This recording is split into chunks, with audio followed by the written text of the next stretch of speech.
It is not just the RMS Titanic. It is a question that has never been answered. How could a floating fortress of steel worth $7.5 million, advertised as the conquest of nature, collapse into the freezing abyss in just 160 minutes?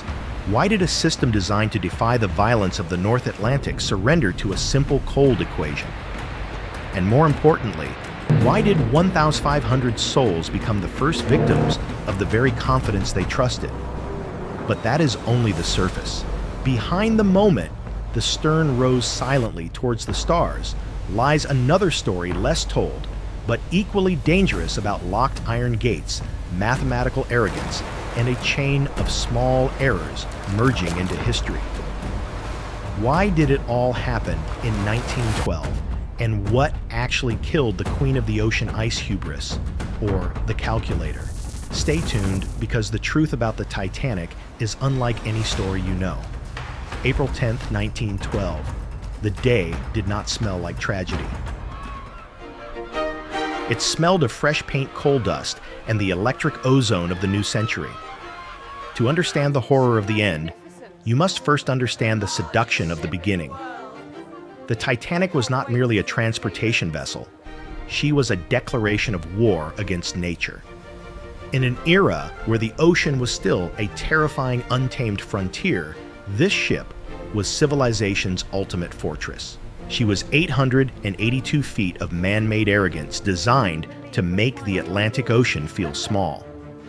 Passengers stepping onto the gangway didn't feel fear. They felt chosen.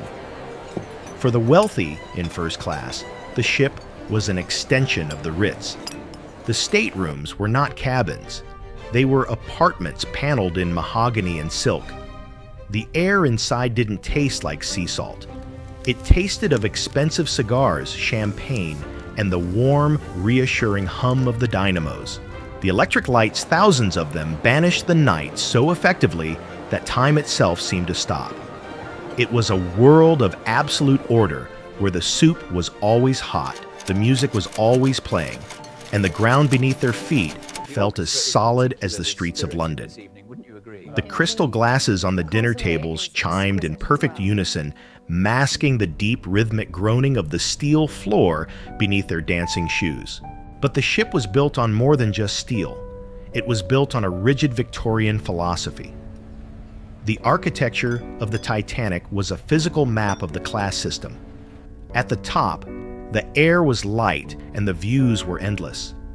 Deep below, in the belly of the beast, the third-class passengers were packed into utilitarian bunks. They were not mistreated, in fact. For many, the Titanic offered better conditions than their homes in Ireland or Italy. But they were contained. This containment was physical. Heavy iron gates separated the classes.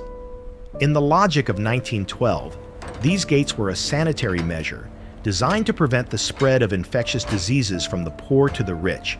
They were standard procedure. No one looked at those locked barriers and saw a death trap. They saw only the reassuring lines of social order. As the ship cut through the water at 21 knots, the passengers were lulled into a hypnotic state of security. The ocean outside was freezing, a predator, waiting in the dark, but inside the temperature was controlled, the libraries were stocked, and the beds were soft. The Captain Edward Smith was the patriarch of this floating city, a man whose presence alone suggested that God himself was steering the ship. This illusion of safety was so complete that the ship's designers had made a fatal aesthetic choice. Marvelous, isn't it? I still can't believe the grandeur of it all. Indeed. To our The boat deck was designed to be a promenade, a place for leisure and morning strolls. It was wide open and uncluttered. To keep this view pristine, they had reduced the number of lifeboats. The deck was beautiful and open because the ugly mathematics of survival had been hidden away to preserve the view. They had enough boats for roughly half the people on board. This wasn't an oversight. It was a calculation. The regulators believed that a ship this advanced would never sink. At worst, it would stay afloat long enough for a rescue. The lifeboats were not seen as escape vehicles. They were viewed as ferries to transfer people to a rescue ship. The math was cold, but in the warm glow of the dining saloon, nobody was checking the numbers. They were too busy admiring the ceiling. For 4 days, the dream held. The sea remained calm, almost like a sheet of glass. The engines pushed the ship faster, chasing a record, chasing glory. The massive reciprocating engines the size of houses beat like a healthy heart. Down in the boiler rooms, men shoveled coal into furnaces that burned hotter than cremation fires, powering the lights that kept the darkness at bay. Everything was perfect. The system worked. The hierarchy held. The machine was winning. 11:40 p.m. The illusion breaks.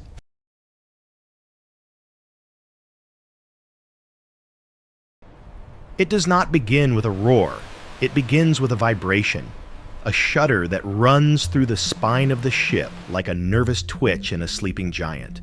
In the first-class dining saloon, silver forks rattle against china for 3 seconds. Then silence returns. The poker players in the smoking room laugh it off.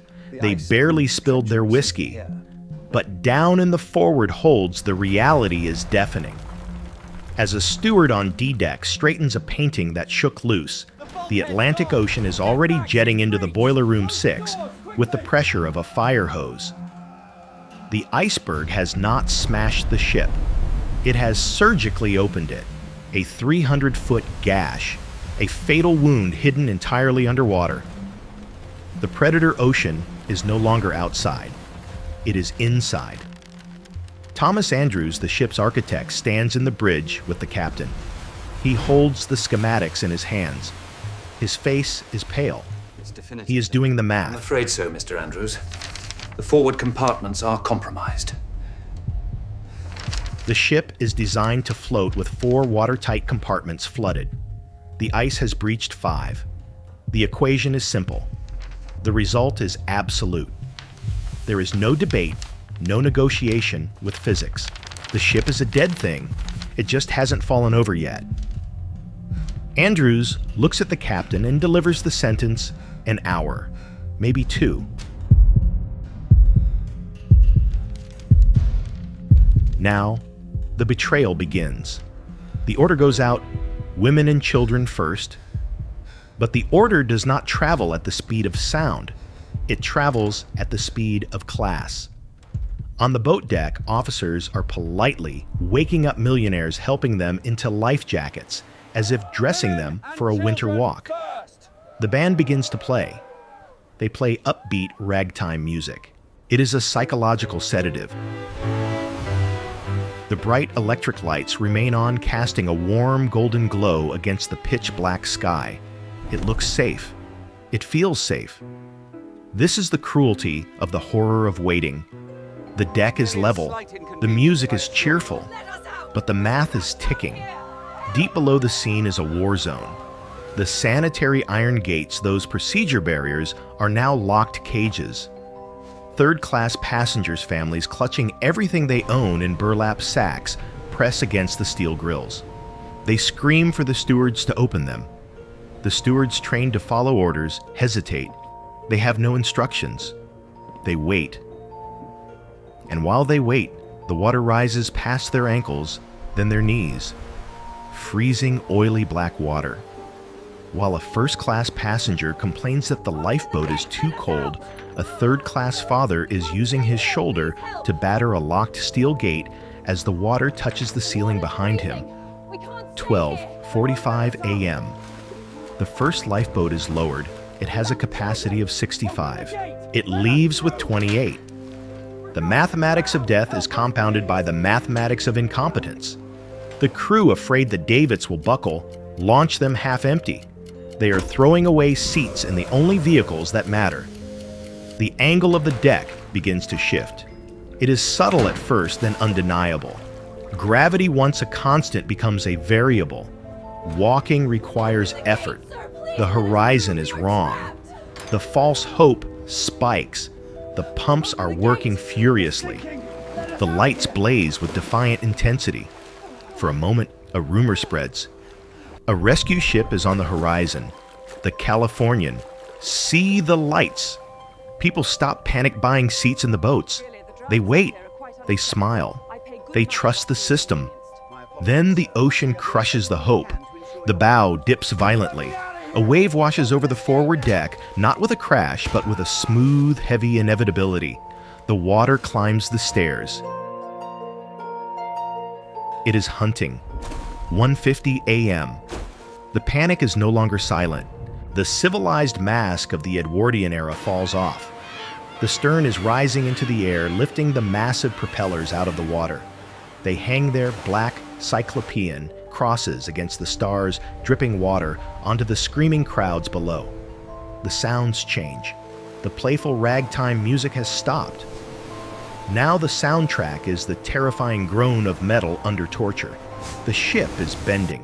The keel is being asked to support weight it was never designed to hold.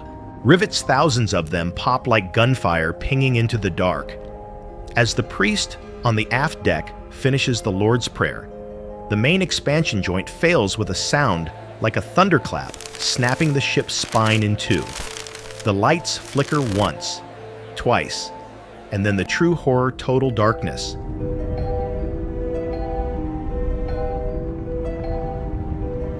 The stern crashes back down, crushing the swimmers. For a second it bobs there, looking like it might survive. But the math is relentless. The bow, already filled with thousands of tons of water, drags the broken half down. The final plunge is vertical. The stern rises 90 degrees.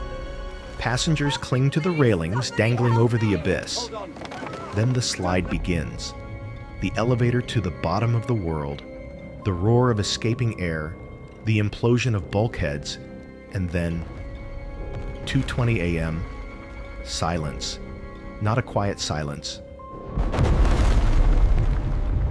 A deafening, vast silence. The ship is gone. The lights are gone.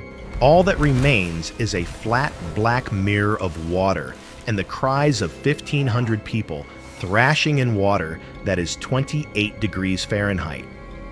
The cold does not kill them instantly. It is slower. It is a thief. It steals the feeling in their hands, then their legs, then their voices. The screaming fades into a collective moaning, and then one by one into nothingness. The predator ocean has fed. The equation is balanced. The surface became quiet at 3:00 a.m. The Carpathia arrived, collected the survivors, and sailed away, leaving the Atlantic exactly as it had been for 1,000,000 years, gray cold and indifferent. But 2.5 miles down, the violence had not ended. It had just changed forms. While the world mourned the headlines, the ship itself was undergoing a brutal transformation. The bow, filled with water and aerodynamically shaped, glided toward the bottom like a dart. It cut through the dark water at 30 miles per hour. When it impacted the ocean floor, it didn't land softy. It drove itself 60 feet deep into the prehistoric sediment, bearing the anchors, bearing the name, bearing the pride. The force of the impact buckled the steel plating, folding the metal skin like wet cardboard. The stern, however, had a worse fate. Filled with air pockets, it imploded on the way down. The pressure of the deep ocean, 6,000 pounds per square inch, smashed the steel compartments as if they were made of glass. It didn't land as a ship. It rained down as a debris field of twisted iron, scattered luggage, and shattered machinery. Then the darkness took over. For 73 years, the Titanic ceased to be a ship. It became a legend, a ghost story, a rumor. It wasn't until 1985 that the resurrection began. It did not come from prayers, but from cold, hard engineering. Dr. Robert Ballard and his team aboard the research vessel Nor were not just looking for a wreck. They were testing military-grade imaging technology designed to find nuclear submarines. They dragged a sled named Argo just above the seafloor, a robot eye staring into the eternal night. For days, they saw nothing but mud. Miles and miles of gray, featureless monotony. It was a desert of eternal winter. Then, the camera caught a boiler. It was massive, round, and unmistakable. The face of the rivets was still clear. The team on the surface cheered, but the celebration died quickly as the camera moved forward. The resolution of the image brought a new forensic horror to the screen. The Titanic they found was not the romantic ruin artists had painted. It was a crime scene. The grand staircase was gone, dissolved by the ocean, or ejected during the breakup. The woodwork was eaten away. But the most chilling discovery was the biology of the deep. The ship was being consumed. A new species of bacteria, Halomonas titanici, was feasting on the iron. The wreck was covered in rusticles, orange icicle-like formations that looked like weeping sores. The ship was bleeding rust into the water. The engineering that was meant to last forever was being digested by microscopic life forms. But the camera lenses zoomed in further past the massive propellers and the broken hull, shifting from the macro scale of the disaster to the micro scale of the tragedy. They found the debris field a 2-mile stretch of scattered belongings. There were unopened champagne bottles, their corks compressed by the pressure, but still sealing the vintage wine inside. There were porcelain doll heads, their painted eyes staring blankly at the silt. There were intricate brass clocks, their hands frozen. The clock on the mantelpiece of the Strauss suite still read the time of the sinking ticking for an audience of ghosts until the water stopped the gears. And then the lights of the submersible fell upon the most haunting image of the entire expedition. The ultimate micro zoom. Lying in the mud, arranged in perfect pairs, were shoes. Rough workman's boots. Delicate satin dancing slippers. Small leather shoes of a child. They were not scattered randomly. They were laying side by side, spaced exactly as they would be if someone were wearing them. This is the forensic brutality of the deep ocean. At this depth, the chemistry of the water dissolves human bone. The calcium carbonate of the skeletons is eaten away by the undersaturated water. The flesh is consumed by scavengers. The bodies of the 1,500 victims have vanished completely. But the leather. The leather was treated with tanning chemicals. It is toxic to the bacteria. It resists the ocean. So the bodies are gone, but the shoes remain. They act as tombstones. Each pair marks the exact spot where a human being hit the bottom of the world. They mark where a mother held a child or where a husband held his wife. The person has been erased by the chemistry of the abyss, but their final footprint is locked in the mud forever. The camera glides over a pair of heavy stoker's boots laced tight. Then a few feet away, a pair of expensive patent leather shoes. Down here, the iron gates of class are gone. The millionaire and the coal shoveler lie in the same mud, reduced to the same remaining artifact. The salvage operations that followed in the coming decades brought up pieces of the hull whistles and jewelry. They raised the big piece, a 20-ton section of the hull, resurrecting it into the air for the first time in a century. But they could not raise the life, the engineering of the recovery mission. The robotic arms, the titanium hulls of the mere submersibles, the high-intensity floodlights could only illuminate the graveyard. They proved that the ship broke in half. They proved the expansion joints failed. They proved the steel was brittle in the cold. The investigation was a triumph of science. The autopsy was complete. But as the submersibles ascend, leaving the wreck behind to the darkness once again, the lasting image is not the broken prow of the ship.